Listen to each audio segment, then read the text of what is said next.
sekalian, Habib Muhammad bin Idrus Al-Habsyi yang di Kubah sana itu, tiap hari beliau baca Maulid Simtud-Duror, tiap sore. Itu amalan beliau. Dari Habib Ali Habsyi, beliau baca itu setiap sore. Di Surabaya sana itu ya. Tinggalnya di kampung deket pasar itu. Di bawahnya itu juga banyak tuh pasar-pasar orang-orang jualan pertokoan-pertokoan gitu. Di daerah sekitar Sunan Ampel sana itu ya. Satu hari, beliau habis selesai baca Maulid, deket mau maghrib, turun. Nah turun itu dia punya tetangga orang Cina. Begitu turun, si Cina itu negurin gitu. Beb, mau kemana Beb? Ke masjid. Sendirian aja Beb. Kata Habibnya sendirian. Ya sendirian saya memang biasanya juga sendirian. Aneh gitu pertanyaannya.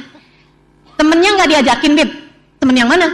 Yang itu Beb, yang saya suka liatin Beb. Di kamar Habib itu kalau sore-sore Beb. Saya suka kelihatan Beb dari sini Beb ke jendela. Kamu lihat? Lihat Beb, tiap sore kan barengan sama Habib di situ. Kamu lihat? Emang apa Beb? Itu Nabi Muhammad sallallahu alaihi wasallam. Itu Nabi Muhammad sallallahu alaihi wasallam. Nabi Muhammad hadir setiap saya baca kitab Maulid Simtud-Duror. Habib Muhammad bin Idrus Al-Habsyi tahu itu. Selalu setiap baca sore kitab Maulid Simtud-Duror itu dihadiri oleh Nabi Muhammad sallallahu alaihi wasallam dari awal sampai akhir. Cuman yang Habib Muhammad bin Idrus Al-Habsyi nggak tahu, bahkan tetangganya yang Cina bisa lihat. Itu Nabi Muhammad Bib, ya ampun Bib, pantesan cakep kayak gitu ya Bib ya. Ya Allah Bib, Bib saya sekarang mau masuk Islam Bib. Ayo Bib, masukin saya ke dalam Islam Bib. Sore itu juga dia masuk dalam agama Islam teman-teman. Insya Allah. Nabi tidak keluar dari kuburannya, ya.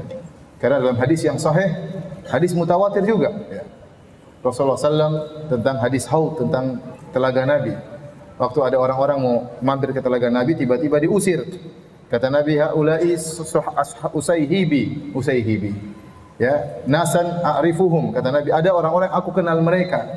Ya, tahu-tahu dihalangi dari telaga. Maka dikatakan kepadaku, innaka la tadri ma ahdatsu ba'da. Kau tidak tahu apa yang telah mereka lakukan setelah engkau meninggal. Ini dalil Nabi tidak pernah keluar-keluar.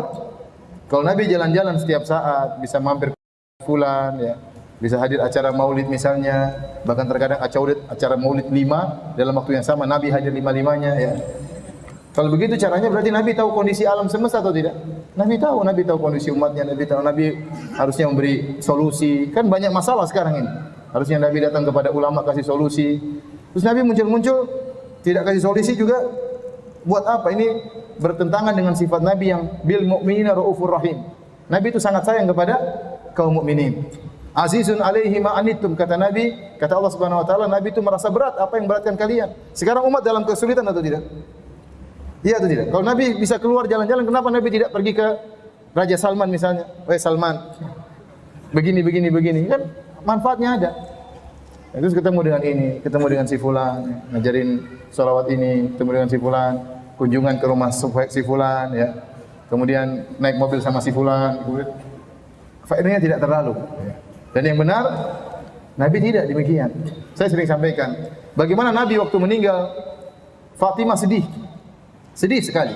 Sampai para ulama mengatakan Fatimah sakit, di antara beliau meninggal adalah kesedihannya karena wafatnya ayahnya. 6 bulan kemudian setelah wafatnya Nabi, Fatimah meninggal dunia.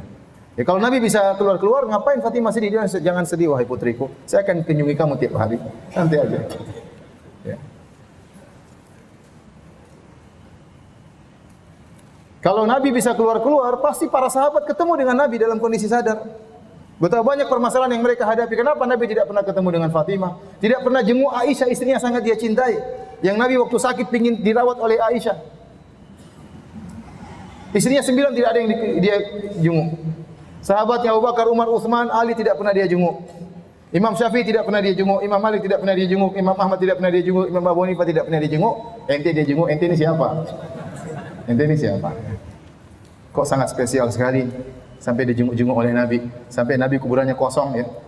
Lagi jenguk ente. Oleh karenanya jangan terlalu percaya sama seperti itu. Sampai dalam suatu kajian saya lihat di YouTube, ada yang sengaja dia lagi ceramah, tiba-tiba dia matanya melotot seakan-akan Nabi sedang lewat. Ya, buat apa seperti ini? Bayangkan ente ustaz, Nabi hadir kajian ente, kira-kira gimana? Gimana ya? Ya orang langsung secara terbentuk dalam pikiran mereka, ente ini penghuni surga. Kalau begitu caranya, itu tidak. Ya gimana ente bikin acara kemudian Nabi hadir? Nabi ridho.